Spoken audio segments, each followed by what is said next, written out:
it's Toby here, back for another video, and in today's video, I won't lie to you, we are kind of salvaging a video that could have been a lot better than it is. But don't click off, it's still going to be a very good and insightful video. I'm just going to have to explain why it is not what I wanted it to be, but why we're going to stick with it and make something out of it, because yeah, it was too good of a video not to make. So, as you can tell by the Tightland thumbnail, we were going to be training like Eric Bugenhagen in the same format as we train like Kyriakos Grizzly, which is in the cards if you want to watch that. But what happened was I recorded all the footage, did the entire session, and then as I go to edit the video, my computer decides, well, I clicked the wrong button, and I have backups of all this, but what happened is my computer decided to undo me creating a new file, which ended up clearing everything in the contents of that file. And when I did the redo of get that file, none of the content was in there, and all the backups and all that were in that file. So yeah, it's a bit of an L on my part, but we still have the top sets for each of the 3 lifts that I tried in the video. So we still have content, we still have footage, and we still have my experience to it, talking about it. So all we are really missing out on is the warm-up sets, which you guys can go without, right? You don't need to see every single set of me doing the same exercise. So in the Kyriakos Grizzly, you got to see me trying the exercises, working my way up the weights to a top set. Whereas in this one, you're just getting the top sets and a lot more of me talking about the exercises, how I found them, how they were to do, the form, that sort of thing. A bit more in depth. So you know what? If I hadn't have said anything, I could probably get away with it being a video, but I just wanted to preface that just in case you guys preferred the other format. But I thought I could have just redone the entire video and faked it and been like, this is my first time doing these lifts, but I didn't want it to be not authentic. So yeah, we're going to go ahead and we're going to do it honestly. We're going to jump in, we're going to go to the first lift, but first, if you don't know who Eric Bugenhagen is, here is a quick introduction. Yeah! I'm going to use all my rage. Yeah! All my energy. Woo! All my aggression. Yeah! Yeah! 7:15! Like it was nothing! So Eric Bugenhagen I found through just my love of lifting, and he is known very, very widely for doing very intense, weird lift variations a lot of the time, and really focusing on training these variations to get stupidly heavy weights, specifically deadlift variations. So he's very famous for stuff like the Zercher Deadlift, the Jefferson Deadlift, the Reeves Deadlift, all these weird deadlifts that not other people really do all that often, but have really good merits and really good ideas. So I thought I'd take a session to try and max out some of these weird deadlift variations that I've never tried before. And yeah, we thought we'd give 3 of them a go like we did in the Kyriakos Grizzly video, because someone wanted me to do an Eric Bugenhagen one, so I thought I'd try some deadlift variations in this video. And yeah, we chose 3, and the first one is coming up now.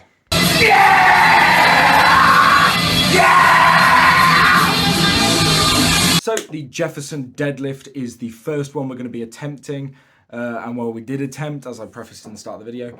But yeah, so this deadlift is a split stance, so you have 1 foot in front, 1 foot behind the bar, so you've got your center of gravity much more over the top of the bar, and you can use a mixed grip. I didn't use straps because I'm trying to emulate how Eric Bugenhagen trains, and he didn't use straps, he did use a belt. So yeah, relying a lot on grip here, but with getting your center of gravity over the bar a bit more, it is likely you're able to move a bit more weight. It's just an awkward position. The form, getting it right, especially on a first attempt, is very awkward, but it's one of those deadlift variations that's got a real world use. So I heard that this is because when you're fighting, you use a split stance, so in boxing sort of thing, so it helps you build up power in that stance. I don't know if that's true, but if it is, that's pretty cool. So I like having a real world use for these variations rather than it just being sort of like a meme variation. But yeah, that's pretty much the preface behind the Jefferson Deadlift. So without further ado, let's have a look at the top set that I managed to reach.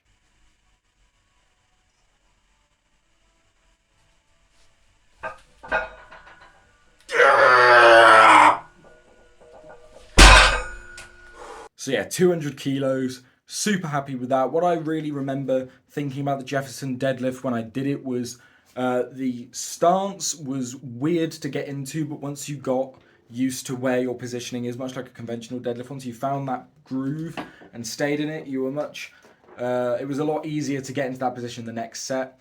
And much like a trap bar deadlift, I thought it was interesting that the speed off the floor was the issue. So it's either going to be glued to the floor or it's going to go, because once you get off the floor and moving, it doesn't stop. The lockout's a lot easier than normal conventional deadlift lockout, and that's what I really liked, and it felt really good, to be honest. It's yeah, really good variation. I probably won't train it unless you guys want me to see what I can actually max out with, like a week, 2 week, 3 week, maybe a month of training, seeing what I can really get to it. But it is a good fun lift, and maybe once my conventional deadlift stalls and I've got go like a couple months without progress on that, maybe I'll switch over to the Jefferson deadlift and try and progress with that. But yeah, it was a really, really nice deadlift variation, and it's something I probably will try again in the future. Yeah, as I said, 200 kilos, way more than I expected to be able to get. Really happy with how that turned out, and yeah, just overall over the moon with that variation. Let's move on to the next one. Get it! Up, up, up, up, up!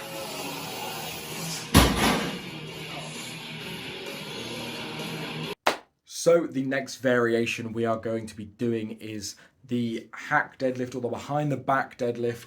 And this deadlift variation, I did not enjoy. I really didn't.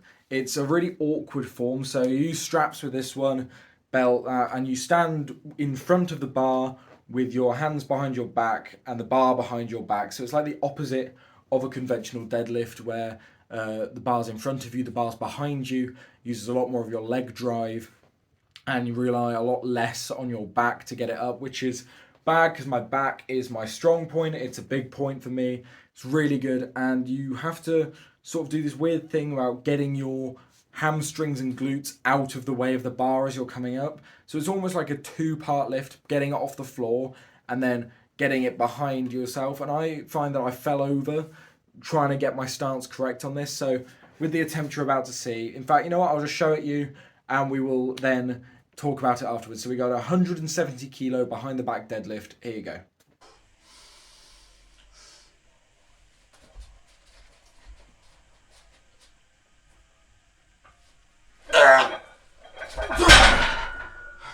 I fell! No!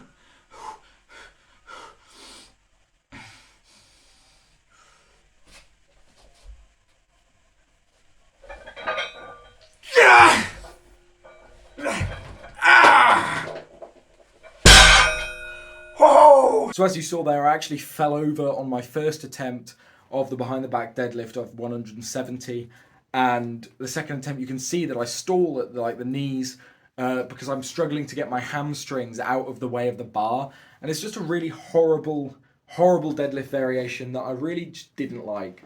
Personally, I can't see the real world carryover for it.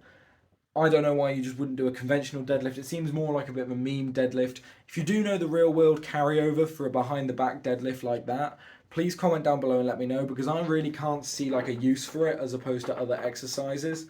And I just probably didn't do it right. I can't do it. I really didn't like it. But 170 kilos was actually more than I expected to be able to move with it, which is going to be a trend, as you can see, going through these lifts, that I'm getting more than I thought I would on my first attempt on them. So obviously it's not my first attempt that you're seeing, it's the top set after the warm-up sets, but it's my first session doing these, if that makes sense. So without further ado, let's move on to the third and final deadlift variation.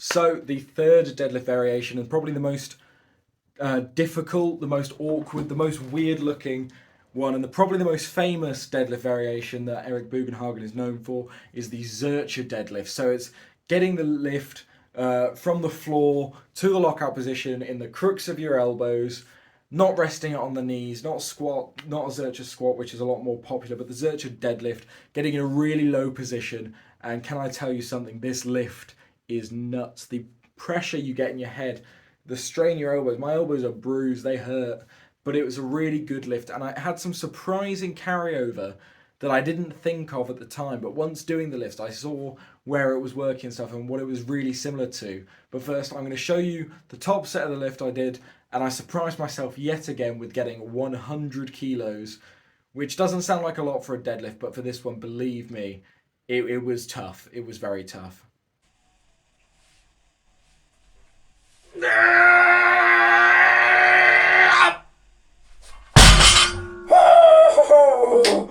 So as you can see, the position you have to get in is really low to the ground. I didn't even know if I'd have the flexibility to be able to get into that position. I actually surprised myself that I was able to get down that low and into that position. But getting 100 kilos up, and the first thing I thought when I was doing this exercise is it feels remarkably similar to picking up a sandbag or a stone when you're doing strongman. Very heavy on the posterior chain, so your lower back, your glutes, your hamstrings. And when I was doing this lift, I could see the carryover for it. So if you've got like sandbag or stone coming up in a competition and you do not have an Atlas stone or a sandbag to train on, you only have a barbell, these Zercher deadlifts will actually have an insane carryover, especially if you do them for reps, for higher reps. As long as your elbows don't tire out and you wear elbow sleeves. Yeah, we had a really insane carryover. And in my opinion, it's actually one of the ones that could be useful in the future. Obviously, I'm lucky enough to have an Atlas stone and a sandbag to train on, so I probably won't do it instead of these things, but maybe as an accessory to them, because it really felt incredibly similar. That sort of back position you have to get yourself into to be able to lift these things and all the muscles you were using. So that one did surprise me, and being able to get 100 kilos for me was a lot better than I thought. I really thought that I'd be tapping out about 80 kilos for that one, but yeah, as I said, all the warm-up sets we've lost, but yeah, very, very happy with the Zercher. So if I was having to rank the 3 lifts in order of favourites like I did with the Kyriakos Grizzly video, it's going to be the Jefferson Deadlift is my favourite, purely because I could move the most weight, it was the most comfortable to get used to, but it doesn't have a lot of like carryover and stuff to other lifts. It's just a bit of a different deadlift, so if you're tired of conventional, move on to that. That's what I'd see. In second place, you probably expected it to be the Zercher Deadlift, just because of the carryover it has to strongman, and that is a passion of mine. I am a amateur strongman. That is the sport that I train. That is why I train, and I could see the carryover that would have. So maybe that would make an appearance in the program soon. Because yeah, and then in third place it's the behind the back deadlift, because it's, in my opinion, a meme and it's a horrible lift and I can't do it. But yeah, we're going to go into a summary and an outro. But yeah, hope you guys enjoyed so far. So once again, I'm going to apologise for this video sort of having to be saved from the brink of deletion. Luckily, we have the top 3 sets, purely because I save all my top sets in separate folders with all my lifts ever for top sets whenever I record them, which is something I've always done so I can track my progress. So luckily I had those 3, and then it's just a really unfortunate technical bug that I didn't think was going to happen that caused me to lose the original footage and my backup. So yeah, I just thought this video was too good of a concept to redo. So I really wanted to give you guys my first thoughts, my first reactions, and show you the first top sets that I've actually tried and be honest, because I really do preach honesty, and it's one of those things that you can't just get around with faking it. I could have done, and I could have also not mentioned the fact that I lost the footage and just played it off as this is how I was going to format the video, but then I would have probably got comments questioning why it wasn't the same as the Kyriakos Grizzly video. But I just wanted to be honest with you guys and just show you what actually happened. But luckily we were only losing the warm-up sets, working our way up, and we've got most of the important bits, the top sets, and obviously my memory, my thoughts of these things, which is something that a lot of you people watch the videos for. And I just want to say thank you so much for the support on the Kyriakos Grizzly video. I know I've mentioned it so many times in this video, but that is why it spurred me on to do this one as well and upload it, because this video, training like Eric BUGENHAGEN, got specifically requested in the comments of that video, and I've had someone DM me as well saying to do deadlift variations from Eric BUGENHAGEN. So yeah, hopefully this video satisfies you guys and you can see where these would have carryovers. If you want me to do separate individual videos on deadlift variations separately, so a Jefferson deadlift video, a behind the back deadlift video, a Zercher deadlift video, just as their own video, and properly focus on the one lift rather than squeezing 3 into the one video,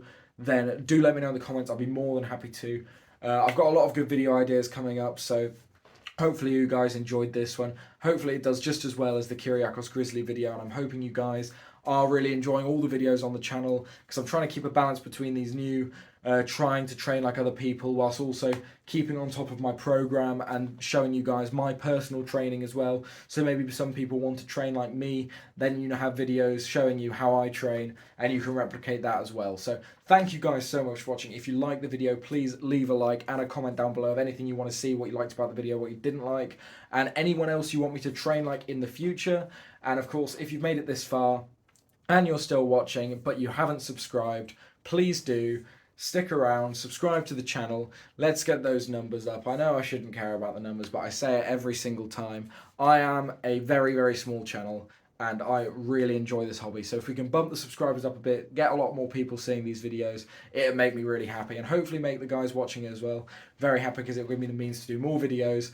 And yeah, it's an absolute joy for me to do these videos, and I'm really sorry that I lost a load of the footage and had to make this video basically twice, but hopefully the final product's good enough for you guys. I didn't want to scrap this video completely because it's one of those videos that I thought you guys would want to see. I know you guys want to see, and I really wanted to make. So thank you guys so much for watching. I've been Toby, and I'll see you in the next video.